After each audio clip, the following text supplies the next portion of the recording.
도시와 유령 작품 속으로 떠나보겠습니다. 어슴푸레한 저녁 몇 리를 걸어도 사람의 그림자 하나 찾아볼 수 없는 무인지경인 산골 쪽 비탈길, 여우의 밥이 다 되어버린 해골덩이가 똘똘 구는 무덤 옆, 혹은 비가 축축히 뿌리는 버덩이 다 쓰러져 가는 물레방앗간, 또 혹은 몇백 년이다 묵은 듯한 우중충한 늪가. 거기에는 흔히 도깨비나 귀신이 나타난다 한다. 그럴 것이다. 고요하고 축축하고 우중충하고, 그리고 그것이 정칙일 것이다. 그러나 나는 아직도 그런 곳에서 그런 것을 본 적은 없다. 따라서 그런 것에 관하여서는 아무 지식도 가지지 못하였다. 하나 나는 자랑이 아니라 더 놀라운 유령을 보았다. 그리고 그것이 적어도 문명의 도시인 서울이니 놀랍단 말이다. 나는 그래도 문명을 자랑하는 서울에서 유령을 목격하였다. 거짓말이라고? 아니다.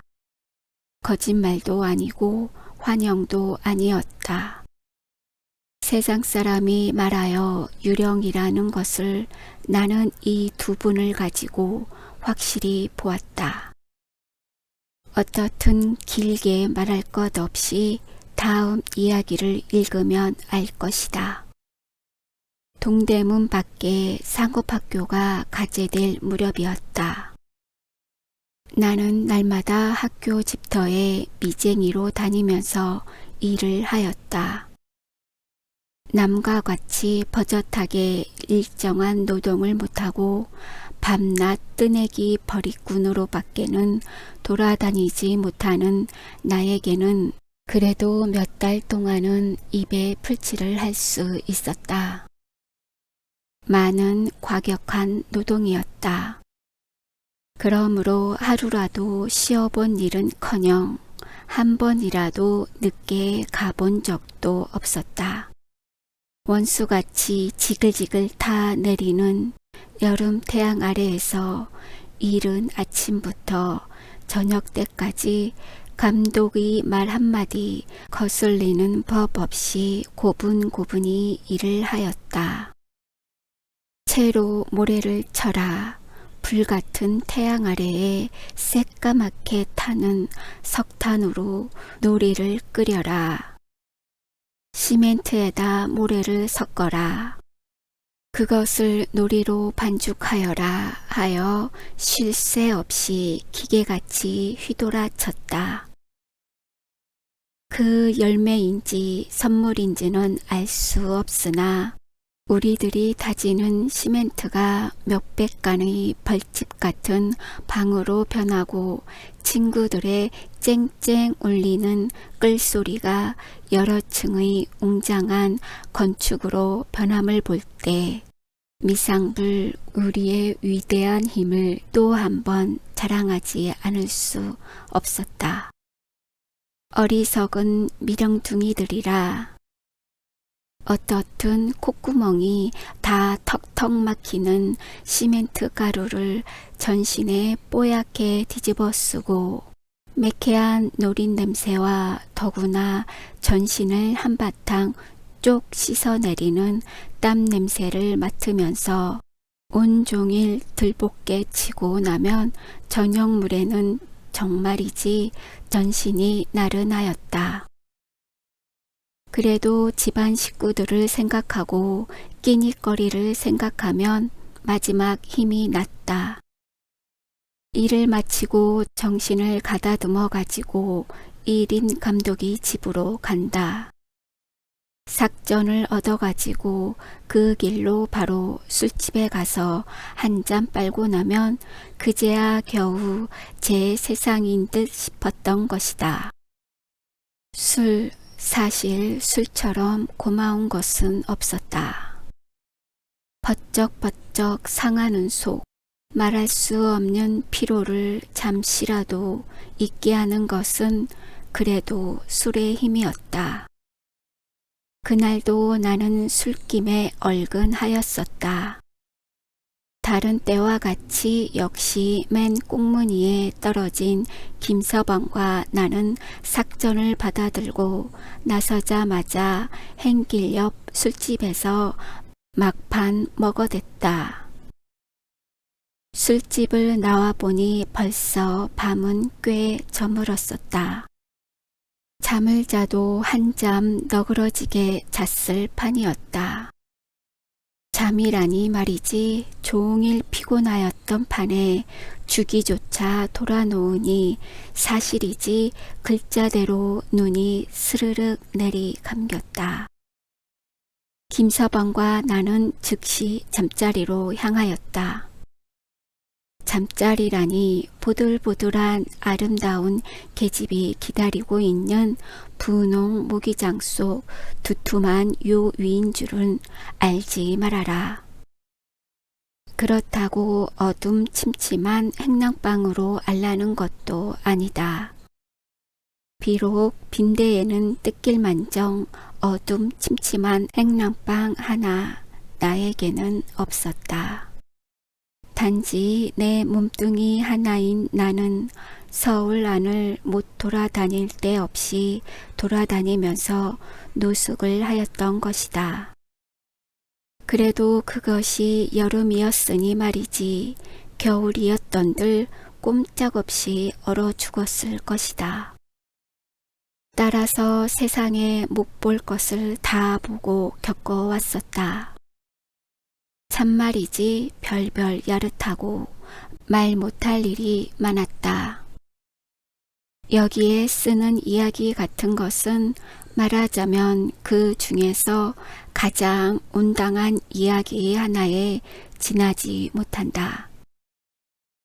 어떻든 김서방도 이미 늦었으니 행랑 구석에 가서 빈대에게 뜯기는 것보다는 오히려 노숙하기를 좋아하였다. 과 나는 도수장께를 지나서 동묘 앞까지 갔었다. 어느 결엔지 가는 비가 보실보실 뿌리기 시작하였다. 축축한 어둠 속에 칙칙한 동묘가 그 윤곽을 감추고 있었다. 사방은 고요하였다. 이놈들 개 있거라! 벼랑간에 땅에서 솟는 듯이 이런 음성이 들렸다. 나는 깜짝 놀라는 대신에 빙긋 웃었다. 이래 보여도 한여름 동안을 이런 데서 댕기면서 잠자는 놈이다. 그렇게 쉽게 놀래겠니? 하는 담찬 소리를 남겨놓고 동묘 대문께로 갔다. 얘기한 바와 다름없이 거기에는 벌써 우리 따위의 친구들이 잠자리를 차지하고 있었다. 그래도 꽤 넓은 대문간이지만 그 속에 그득하게 고기 새끼 모양으로 우르르 차 있었다. 이리로 눕고 저리로 눕고 허리를 베이고 발치에 코를 박고 드르렁 드르렁 코를 골고 이놈들 개 있거라! 아이고 그냥 이런 경칠 자식 보게. 엎치락 뒤치락 연애 연방 잠꼬대 소리가 뒤를 이었다. 그러면 이쪽에서는 술맛 좋다 하고 입맛을 쩍쩍 다시는 사람도 있었다. 그 바람에 나도 끌려서 어느 결에 쩍쩍 다시려던 입을 꾹 다물어 버리고 나는 어이가 없어 웃으면서 김서방을 둘러보았다. 어떡하려나? 가세. 가다니. 아무 데라도 가 자야지. 김서방 역시 웃으면서 두 손으로 졸린 눈을 비볐다. 이 세상에선 빠른 게 첫째야. 이 잠자리도 이젠 새가 나네 그려. 허허허. 하면서 발꿈치를 돌리려 할 때이다. 나는 의뢰히 닫혀 있어야 할 동묘 안으로 통안문이 어쩐 일인지 반쯤 열려 있는 것을 발견하였다. 나는 앞선 김서방의 어깨를 탁 쳤다. 여보게 저리로 들어가세. 어디로 말인가? 김서방은 시원치 않는 듯이 역시 눈만 비볐다. 저 안으로 말이야. 지금 가면 어딜 간단 말인가. 아무래대로 쓰러져 한잠 자면 됐지. 그래도 뭐 고지기한테 들킬까봐 말인가? 상관 있나? 그까짓 거 내일 식전에 일찍이 달아나면 그만이지. 그래도 시원치 않는 듯이 머리를 긁는 김서방의 등을 밀치면서 나는 안으로 들어갔다. 중문턱까지 들어서니 더 한층 고요하였다. 여러 해 동안 버려두었던 빈 집터같이 어둠 속으로 보아도 길이 넘는 자풀이 숲속같이 우거져 있고 낮에 보아도 칙칙한 단청이 어둠에 물들어 더 한층 우중충하고 게다가 비에 젖어서 말할 수 없이 구중충한 느낌을 주었다. 똑바로 말이지 청 안에 안치한 그림 속에서 무서운 장사가 뛰어 내닫지나 않을까 하고 생각할 때에 머리끝이 쭈삣하여지는 것을 어찌 할 수 없었다. 거진 옷을 적실만하게 된 빗발을 피하여 앞들을 지나 넓은 처마 밑에 이르렀다. 그 자리에 그대로 푹 주저앉아 겨우 안심한 듯이 숨을 내쉬었다. 그때이었다. 에이그, 저기 뭔가 이 사람. 김서방은 선뜻 나의 팔을 꽉 잡았다. 그의 가리키는 곳에 시선을 옮긴 나는 새삼스럽게 놀라지 않을 수 없었다. 벼랑간에 소름이 쭉 돋고 머리끝이 또다시 쭈삣하였다. 불과 몇 간 안 되는 건너편 정정 옆에 두어 개의 불덩어리가 번쩍번쩍 하였다. 정전의 탓이었는지 파랗게 보이는 불덩이가 땅을 휘휘 기다가는 훌쩍 날고 날다가는 꺼져 버렸다. 어디선지 또 생겨서는 또 날다가 또 꺼졌다. 무섬 잘타기로 유명한 왕눈이 김서방은 숨을 죽이고 살려달라는 듯이 나에게로 바짝 붙었다. 하하하하. 나는 모든 것을 다 이해하였다는 듯이 화련히 웃고 땀을 빠지지 흘리고 있는 김서방을 보았다. 미쳤나 이 사람? 오히려 화기가 버럭 난 김서방은 말끝도 채 못 맞췄다.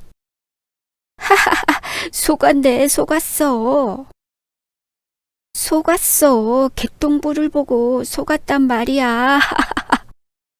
뭐? 개똥불? 김서방은 그래도 못 믿었다는 듯이 그 큰 눈을 아직도 휘둥그렇게 뜨고 있었다. 그래, 개똥불이야. 이거 보려나? 하고 나는 손에 잡히는 작은 돌멩이를 하나 집어들었다. 그리고 두어 걸음 저벅저벅 뜰 앞까지 나가서 역시 반짝거리를 개똥불을 겨누고 돌을 던졌다. 하나 나는 짜장 놀랐다. 돌을 던지면 헤어져야 할 개똥불이 헤어지긴커녕 요번에는 도리어 한 군데에 모여서 움직이지도 않고 그 무슨 정세를 살피는 듯이 고요히 이쪽을 노리고 있지 않는가. 나는 또 숨을 죽이고 그곳을 들여다 보았다. 오, 그때 나는 더 놀라운 것을 발견하였다. 꺼졌다가도 생긴 불에 비쳐 흡수룩한 산발과 똑똑치 못한 희끄무레한 자태가 완연히 드러났다. 그제야 흥흥 하는 후렴없는 신음소리조차 들려오는 줄을 알았다. 에그머니! 나는 순식간에 달팽이같이 오물어쳤다. 그리고 또 부끄러운 말이지만 겨우 정신을 차렸을 때에 나는 동묘 밖 버드나무 밑에 쓰러져 있는 내 자신을 발견하였다. 사실 꿈에서나 깨난 듯 하였다. 곁에는 보나 안 보나 파랗게 질린 김서방이 신장대 모양으로 벌벌 떨고 있었다. 밤이 이슥하였는데 집으로 돌아가기도 무엇하니 나머지 밤을 동대문께 가서 새우자고 김서방이 제안하였다. 비는 여전히 뿌리고 있었다. 뒤에서 무언가 쫓아오는 듯하여 연애 연방 뒤를 돌려보면서 큰 행길에 나섰을 때에는 파출소 붉은 전등만 보아도 산 듯 싶었다. 허등허등 동대문 담 옆까지 갔었다. 고요한 담 밑에는 아무것도 없었다. 모든 것을 집어삼킨 캄캄한 어둠 밖에는 물론 파란 도깨비 불도 없다. 애초에 이리로 왔더라면 아무 일도 없었을걸. 후에 비슷하게 탄식하고 어디가 어디인지 분간할 수 없어서 에라 아무데나 하고 그 자리에 푹 주저앉았다. 하자. 나는 놀라기 전에 간잎이 싸늘해졌다. 도돌도돌한 조약돌이나 그렇지 않으면 축축한 흙이 깔려 있어야만 할 엉덩이 밑에 하나님 맙소사. 나는 부드럽고도 물큰한 촉감을 받았다. 뿐이 아니다. 버들경하는 동작과 함께 날카로운 소리가 독살스런 땡비같이 나의 귀를 툭 쏘았다. 아땡놈이야 이게! 나는 고무공같이 벌떡 뛰었다. 그리고는 쏜살같이 그 꼴이야말로 필연코 미친놈 모양이었을 것이다. 주랭랑을 놓았다. 김서방도 내 뒤에서 헐레벌떡 거렸다. 제발 사람을 죽이지 마라. 김서방은 거의 울음겨운 목소리로 부르짖었다. 이놈의 서울이 사람 사는 곳이 아니고 도깨비굴이었던가? 나 역시 나중에는 맡길 데 없는 분기가 솟아올랐다. 그러나 또 한편으로는 한없이 어리석고 못생긴 우리의 꼴들을 비웃고도 싶었다. 잘 알지는 못하지만 세상에 원 도깨비나 귀신치고 몸뚱아리가 포들포들하고 물큰물큰하고 아니 그건 그렇다고 해두더라도 아땡놈이야 이게! 하고 땡비 소리를 치다니 그게 원 하고 의심하여 볼 때에는 더구나 단단치 못하게 겁을 집어먹은 것이 짝없이 어리석게 생각되었다. 그렇다고 그 자리에서 또 발을 돌려 그 정체를 탐지하러 갈 용기가 있었느냐 하면 그렇지도 못하였다. 하는 수 없이 보슬비를 맞으면서 수구문 밖 김서방네 행랑방까지 가지 않으면 안 되었다. 가재나 덕실덕실 끓는 식구 틈에 끼어서 하룻밤에 폐를 끼쳤다. 고하여도 불과 2시간의 폐일 것이다. 막 한잠 자려고 들어 누웠을 때에는 벌써 날이 훤히 새었었으니까. 이렇게 하여 나는 원 무엇이 쉬었던지 하룻밤에 2번씩이나 도깨비인지 귀신한테 혼이 났었다. 사실 몇 해수는 감하였을 것이다. 그러나 대체 누구를 원망하며 좋았으리요? 술 먹고 늦장을 댄 내 자신일까? 노숙하지 않으면 아니 된 나의 운명일까? 혹은 도깨비나 귀신 그것일까? 그렇지 않으면 그 외의 무엇일까? 나는 이제야 겨우 이 중의 어느 것을 원망하는 것이 마땅하다는 것을 똑똑히 깨달았다. 어떻든 유령 이야기는 이만이다. 하나 참 이야기는 이로부터다. 잠 못 자 고난 것도 무릅쓰고 나는 열심히 일을 하였다. 비는 어느 결에 개어버렸던지 또 푹푹 내려지는 태양 아래에서 시멘트 가루를 뽀얗게 뒤집어 쓰고 줄줄 흐르는 땀에 젖어가면서 그러는 동안에도 나는 전날 밤에 당한 무서운 경험을 머릿속으로 되풀이하여 보지 않을 수 없었다. 도깨비면 도깨비인가 보다 하고만 생각하여 두면 그만이었지만은 그래도 그것을 그렇게 단순하게 씩 닦아 버릴 수는 없었다. 대체 원 도깨비가 하고 요리조리로 무한히 생각하였다.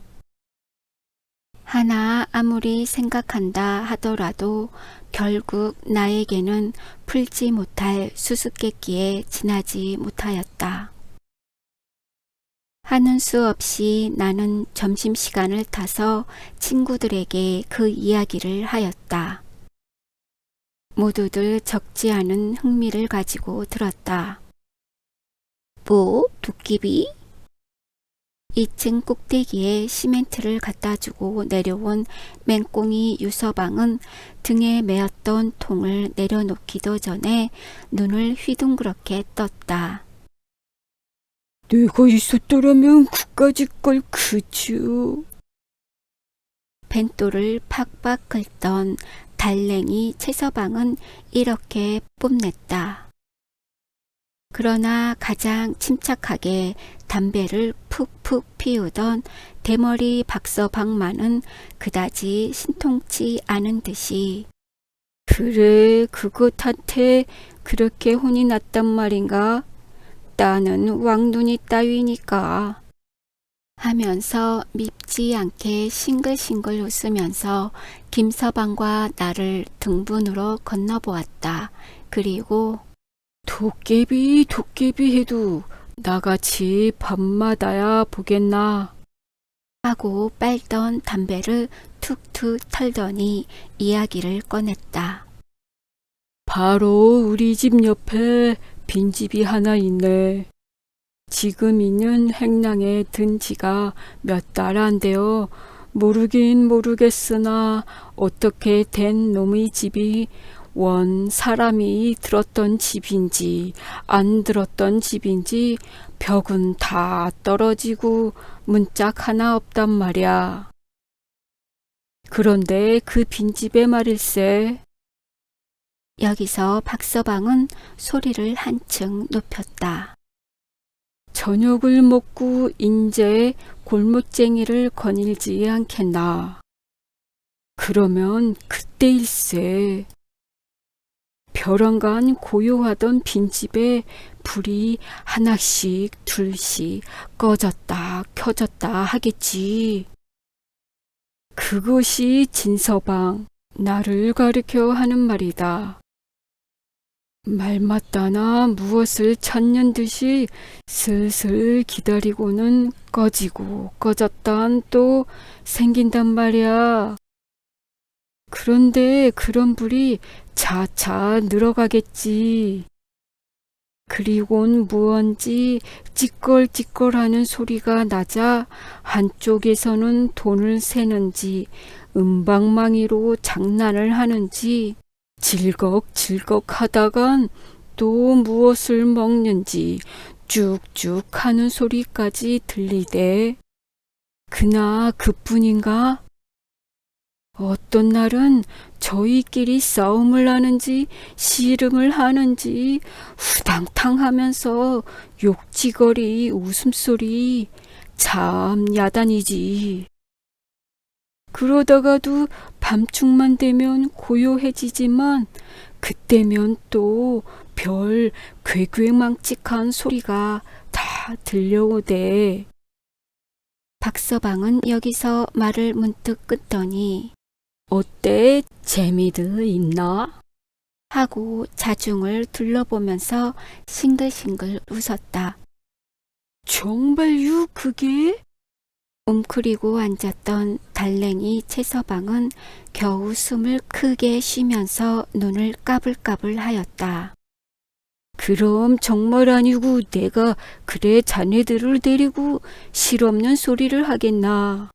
하면서 박서방은 말을 이었다. 하나 너무 속지들은 말게.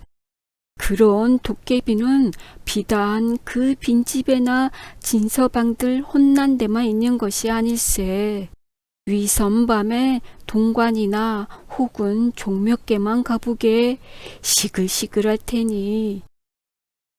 나의 도깨비 이야기를 하여 의심을 풀려든 나는 박서방의 도깨비 이야기로 하여 그 의심을 더 한층 높였을 따름이었다. 더구나 뼈 있는 그의 말과 뜻 있는 듯한 그의 웃음은 더 한층 알지 못할 수수께끼였다. 그럼 대체 그 도깨비가 무엇이란 말유? 내가 이 자리에서 길다게 말할 것 없이 자네가 오늘 저녁에 또 한번 가서 찬찬히 살펴보게. 그러면 모든 것이 얼음장같이. 할 때에 박서방이 곁에 시커먼 것이 나타났다. 무슨 얘기했소? 1인 감독의 일할 시간이 왔다는 것을 고하는 듯한 소리였다. 어서 일을 해야지. 모두들 툭툭 털고 일어났다. 나도 하는 수 없이 박서방에게 더 캐묻지도 못하고 자리를 일어나서 나 맡은 일터로 갔다. 그날 저녁이다. 결국 나는 또 한 번 거기를 가보기로 작정하였다. 물론 김서방은 뺑소니를 치고 나 혼자다. 뻔히 도깨비가 있는 줄 알면서 또 가기는 사실 속이 캥겼다. 하나 또 모든 의심을 풀어버리고 그 진상을 알려 하는 나의 욕망은 그보다 크면 컸지 결코 적지는 않았다. 나는 장차 닥쳐올 모험에 가슴을 벌떡이면서 발에다 용기를 주었다. 그까짓 거 여차직하면 이골로 하고 손에 든 몽둥이. 나는 만일의 경우를 염려하여 몽둥이 하나를 준비하였던 것이다. 를 번쩍 들 때에 나는 저절로 흘러나오는 미소를 금할 수 없었다. 도깨비를 정복하러 가는 유령 장군같이도 생각되어서 사실 한다 하는 X자 놈들이면 몰라도 무엇을 못 먹겠다고 하필 가난뱅이 노숙자들을 못살게 굴고 위협과 불안을 주는 유령을 정복하여 버리는 것은 사실 뜻있고도 용맹스러운 사업일 것이다. 고 나는 생각하였다. 어떻든 장차 닥쳐올 모험에 가슴을 벌떡이면서 발에다 용기를 주었다. 어두워가는 황혼 속에 음침한 동면은 여전히 우중충하였다. 좀 이르다고 생각하였으나 나오기를 기다리면 되지 하고 제멋대로 후득후득 뛰는 가슴을 가라앉히고 아직도 열려있는 대문을 서슴지 않고 들어섰다. 중문을 들어서 정전 앞으로 몇 발짝 걸어갔을 때이다. 전날 밤에 나타났던 정전 옆 바로 그 자리에 헙수룩하게 산발한 두 개의 그림자가 있었다. 그러나 나는 벌써 어리석은 전날 밤의 나는 아니었다. 원 요런 놈의 도깨비가 몽둥이를 번쩍 들고 사실 장군다운 담을 가지고 나는 그 자리까지 달려갔다. 하나, 나의 손에서는 만신의 힘이 맺혔던 몽둥이가 힘없이 굴러 떨어졌다. 유령 장군이 금시에 미치광이 광대 새끼로 변하여 버렸던 것이다. 원 이런 놈의... 틀림없이 도깨비가 순식간에 두 모자의 거지로 변하다니. 이런 기막힌 일이 어디 있단 말인가. 다음 순간 그 무엇을 번쩍 돌려 생각한 나는 또다시 몽둥이를 번쩍 들었다. 이게 정말 도깨비 장난이란 것이야? 하나 도깨비란 소리에 영문을 모르는 두 모자는 손을 모고 썩썩 빌었다. 아이고 왜 이럽니까? 이건 틀림없는 사람의 목소리였다. 나가라면 그저 나가라든지 그래 이 병신을 죽이시렵니까? 감히 못 들어올 땐 줄은 알면서도 할 수 없이 눈물겨운 목소리로 이렇게 사죄를 하면서 여인네는 일어나려고 무한히 애를 썼다. 어린애는 울면서 그를 붙들었다. 역시 광대에 지나지 못한 나는 너무도 경솔한 나의 행동을 꾸짖고 겨우 입을 열었다. 아니요, 앉아 계시오. 나는 고지기도 아무것도 아니니. 네? 모자는 안심한 듯한 동시에 감사에 넘치는 눈으로 나를 치어다 보았다. 어젯밤에 여기에 아무것도 나오지 않았소? 무어가 무언지 분간할 수 없는 나는 이렇게 물었다. 네? 나오다니요. 아무것도 나오지는 않았습니다. 그리고 단지 우리 모자밖에는 여기 아무것도 없었습니다. 여인네는 어마무사하여서 이렇게 대답하였다. 그럼 대체 그 불은? 나는 그래도 속으로 의심하면서 주위로 눈을 휘둘렀다. 무슨 일이나 생겼습니까?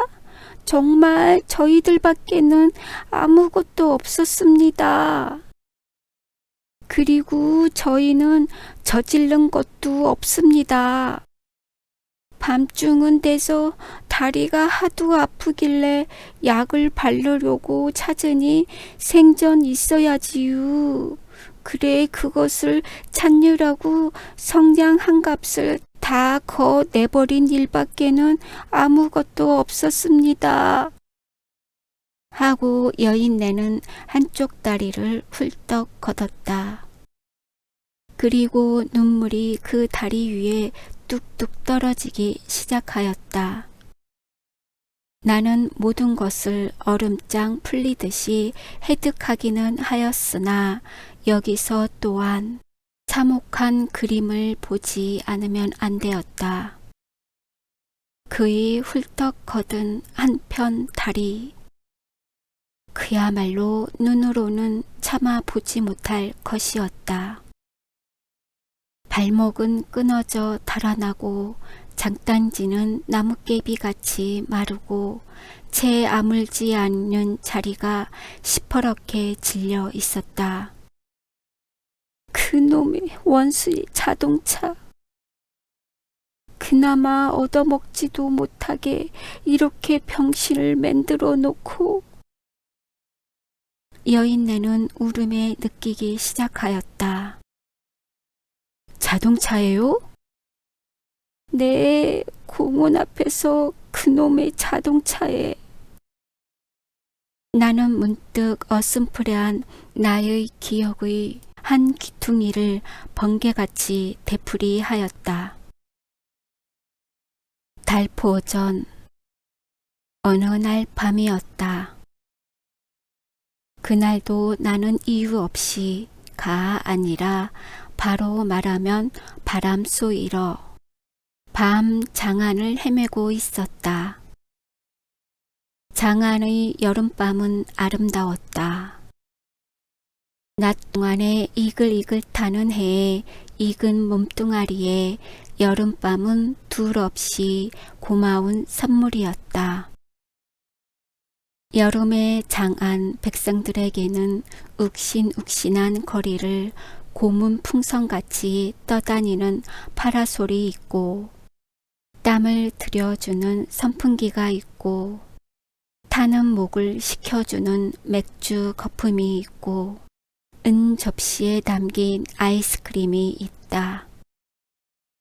그리고 또 산차고 물 맑은 피서지 산방이 있고 서광서가 있고 인천이 있고 원산이 있다.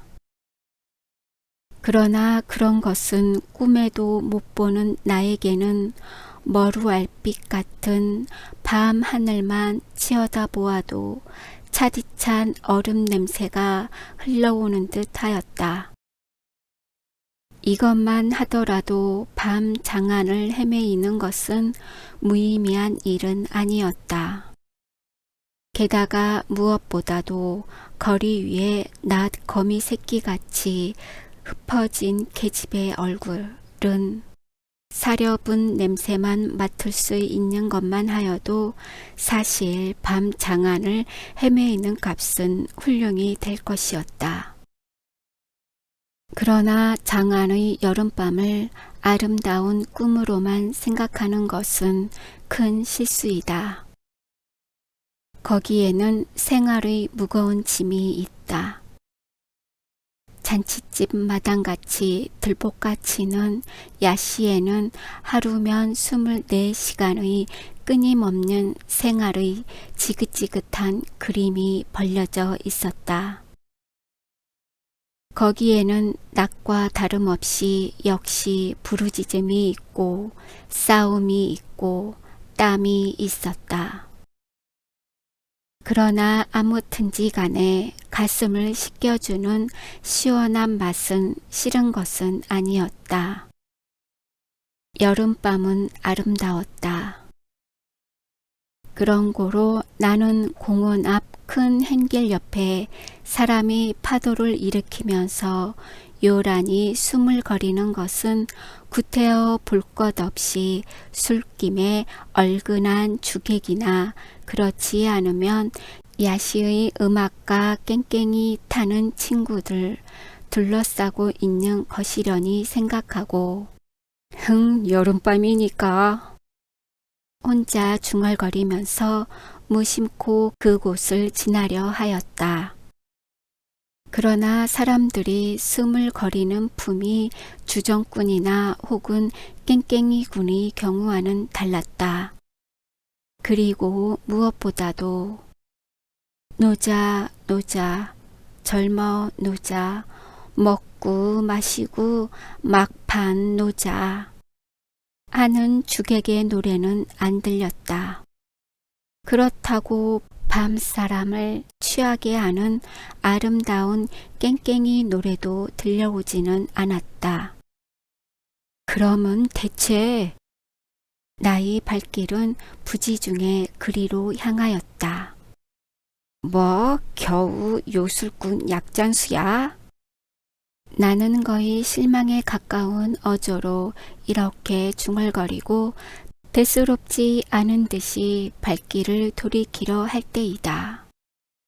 사람들의 수물거리는 틈으로 나는 무서운 것을 보았다. 군중의 숲에 쌓여서 안 보이던 한 채의 자동차와 그 밑에 깔린 여인네 하나를 보았다. 바퀴 밑에는 선열이 임리하고 그 옆에는 거지아이 하나가 목을 놓고 울면서 쓰러져 있었다. 자동차 안에는? 하고 보니 아니나 다를까 불량배와 기생년들이 그득하였다. 오라질년 놈들! 자동차를 타니 신이 나서 사람까지 치니? 원 끔찍도 해라. 이런 말마디를 주우면서 나는 어느 결에 그 자리를 밀려져 나왔었다. 그래, 당신이 나는 되풀이하던 기억의 끝을 문득 돌려 이렇게 물었다. 네, 그렇답니다. 달포전에 그 원수의 자동차에 치여가지고 병원엔지 무엔지를 끌고 가니 생전 저 어린 것이 보고 싶어 견딜 수 있어야지요. 그래 한 달도 채 못돼 대루 나오지 않았어요. 그랬더니 이놈의 다리가 또 아프기 시작해서 베길 수 있어야지요. 다리만 성하면야 그래도 돌아댕기면서 얻어먹을 수는 있지만 여인네는 차마 더 볼 수 없는 다리를 두 손으로 만지면서 울음에 느꼈다. 나는 그의 과거를 더 캐물으려고도 하지 않았다. 아니, 묻지 않아도 그의 대답은 뻔한 것이었다. 집이 원래 가난했습니다.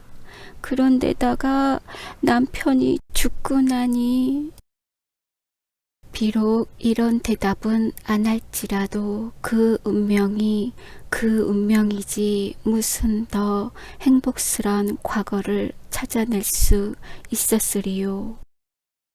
나의 눈에는 어느 결엔지 눈물이 그득히 고였었다.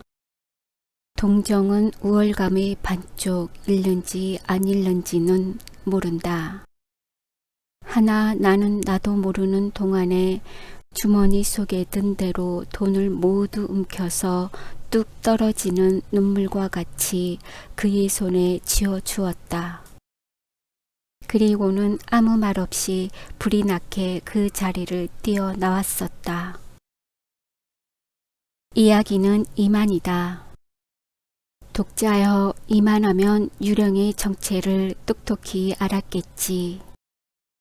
사실 나도 이제는 동대문이나 동관이나 종묘나 또 박서방 말한 빈 집터에 더 가볼 것 없이 박서방의 뼈 있는 말과 뜻있던 웃음을 명백히 이해하였다.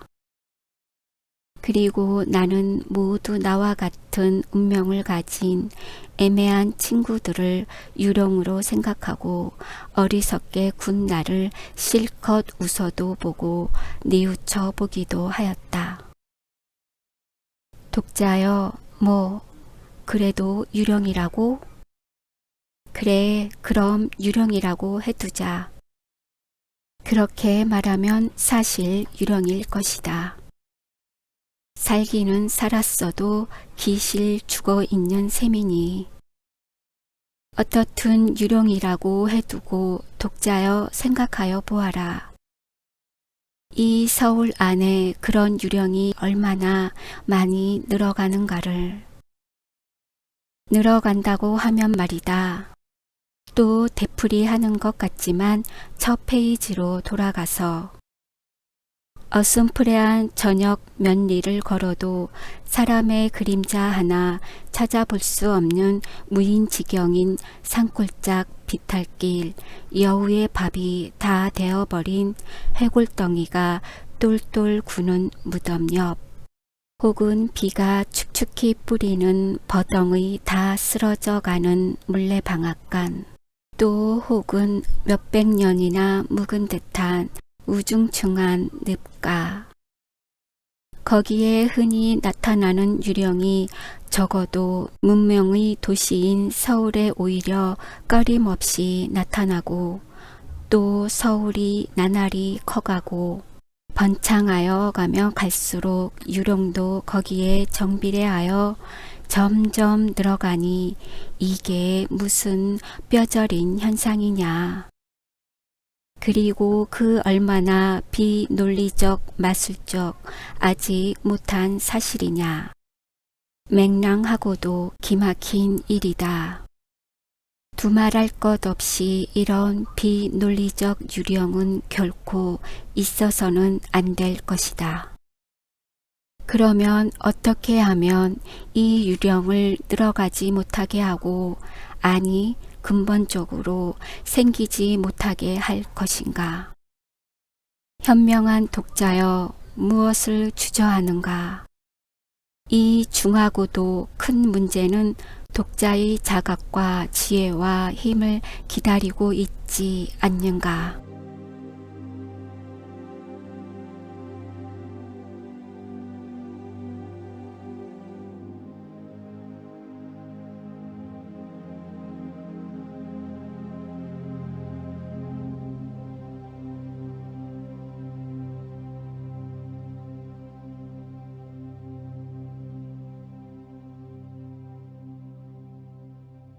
구독, 좋아요 부탁드려요.